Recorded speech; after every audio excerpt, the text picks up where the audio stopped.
Dear students, we have completed the instruction set of computers. Today we will see procedure and macro. So what is procedure and what is macro? This is the compulsory question in question paper.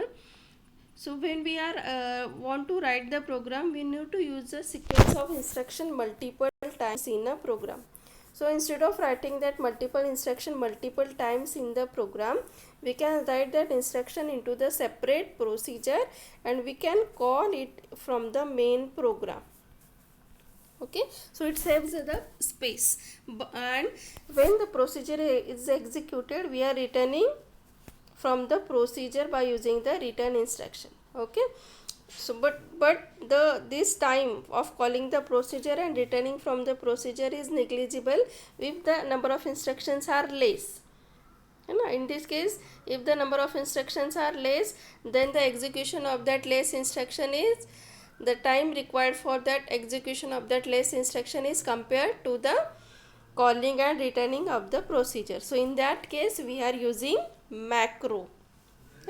When there are only 2 or 3 instructions that we want to repeat, then in that case we use the macro. Okay, so what is procedure and what is macro? If there are multiple number of instructions that we want to repeat, then in that case we are using procedure, and if there are only 2 or 3 instructions, then we are using macro. So procedure is having two types, near procedure and far procedure. As we know, near procedure is a procedure which is written in the same segment.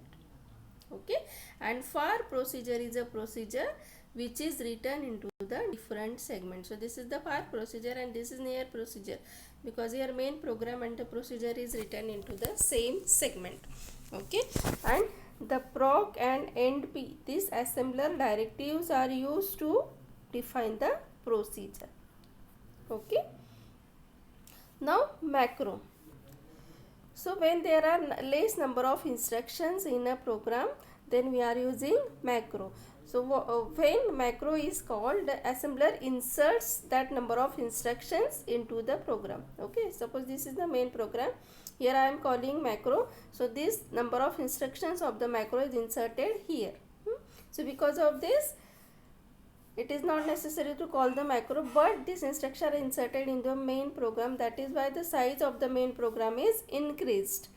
Okay, and because of that it requires the more memory. So that is the disadvantage of the macro.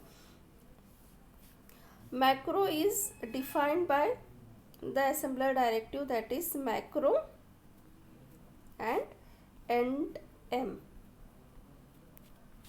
Okay, we will see the difference between procedure and macro.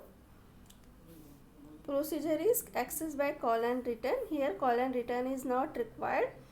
Machine code for the group of instruction need to be loaded in the main memory only once. In procedure it is placed only once, but in case of macro it is generated every time when we are calling the macro.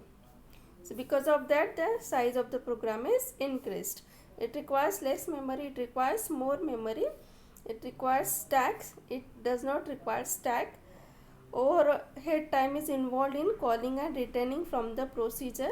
Here overhead time is not involved because we are not calling, and the macro is, the instructions are inserted into the main program. Execution time is higher, execution time is lower. It requires proc and end p, it requires macro and end m. Okay, so this is the difference between procedure and macro.